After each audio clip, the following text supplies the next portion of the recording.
ॐ असतो मा सद्गमय तमसो मा ज्योतिर्गमय मृत्योर्मामृतं गमय। ॐ शान्ति शान्ति शान्तिः। हे प्रभु, मुझे असत्य से सत्य की ओर, अंधकार से प्रकाश की ओर तथा मृत्यु से अमरता की ओर ले चले। ओम शांति शांति शांति ही। अहंकार क्या है?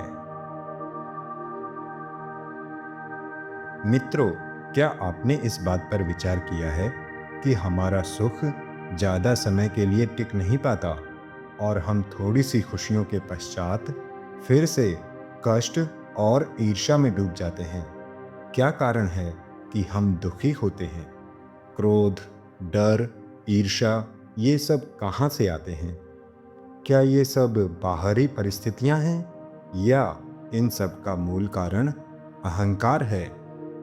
आज के इस वीडियो में हम रमण महर्षि के साथ सत्संग में जानेंगे अहंकार क्या है, यह कैसे बनता है और इसका अंत कैसे हो। साधक महर्षि, कृपया बताइए, अहंकार क्या है?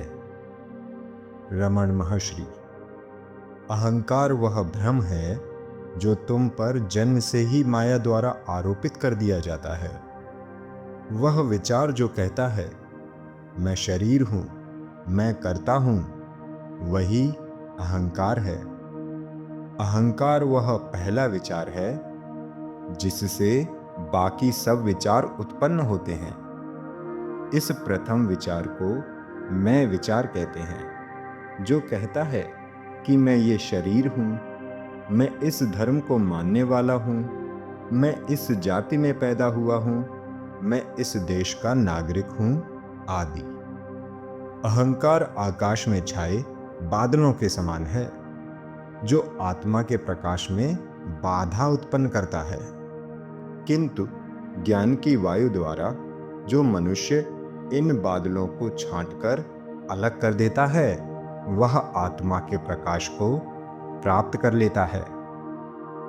साधक: लेकिन महर्षि, हम ये अनुभव करते हैं कि मैं सोच रहा हूं, मैं चल रहा हूं, मैं दुखी हूं, तो क्या यह भी अहंकार है?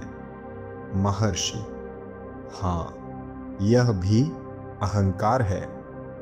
जब तक मैं शब्द शरीर या मन से जुड़ा होता है, वह अहंकार है।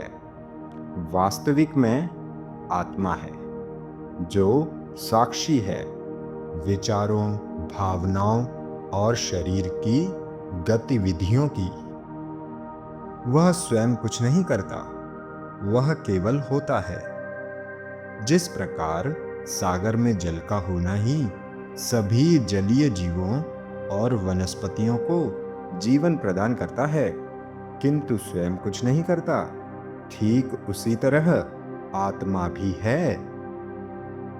साधक: महर्षि, तो फिर यह अहंकार समाप्त कैसे होगा? महर्षि: अहंकार को ना तो दबाया जा सकता है, ना त्यागा जा सकता है, उसे केवल देखा जा सकता है। अहंकार हमारे मन की एक स्वाभाविक क्रिया है, जो शरीर तथा मानसिक कार्यों को करने में संतुलन बनाकर रखती है। जब तुम ध्यानपूर्वक मैं कौन हूं पूछते हो, तो जो झूठा मैं है वह धीरे धीरे विलीन हो जाता है। जैसे सूरज के सामने अंधकार स्वयं ही मिट जाता है, वैसे ही आत्मा के प्रकाश में अहंकार स्वयं में नष्ट हो जाता है। साधक: लेकिन महर्षि, अहंकार के बिना संसार में कैसे रह सकते हैं? क्या व्यवहार करना असंभव नहीं हो जाएगा? महर्षि: व्यवहार तो चलता रहेगा, जैसे दूर गाड़ी चलती हुई दिखाई देती है लेकिन ड्राइवर अदृश्य होता है, ठीक इसी तरह जब तुम कर्तापन से दूरी बना लेते हो, जब तुम कर्ता नहीं रहते बल्कि ईश्वर को कर्ता मानते हो, तो कर्म निष्कलंक हो जाता है।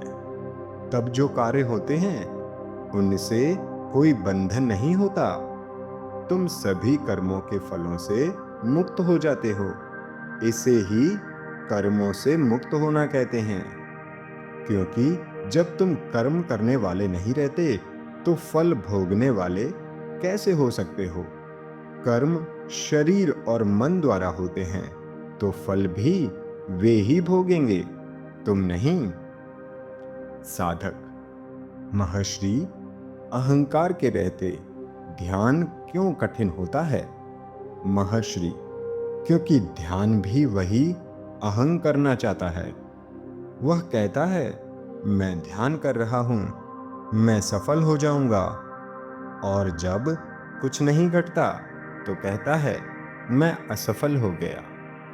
लेकिन ध्यान का अर्थ अहं को शांत करना है और साक्षी में स्थित होना है।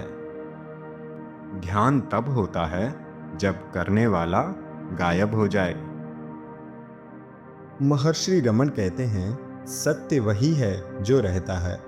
सब विचार मिट जाते हैं और जब मैं नामक विचार मिटता है तो जो बचता है वही परमात्मा है। अहंकार का अंत मुक्ति की शुरुआत है। अगर ये विचार आपके अंतर्मन को छूते हैं तो इस चैनल को सब्सक्राइब करें, वीडियो को शेयर करें और हर सप्ताह जुड़ें स्वयं को जानने की इस यात्रा में।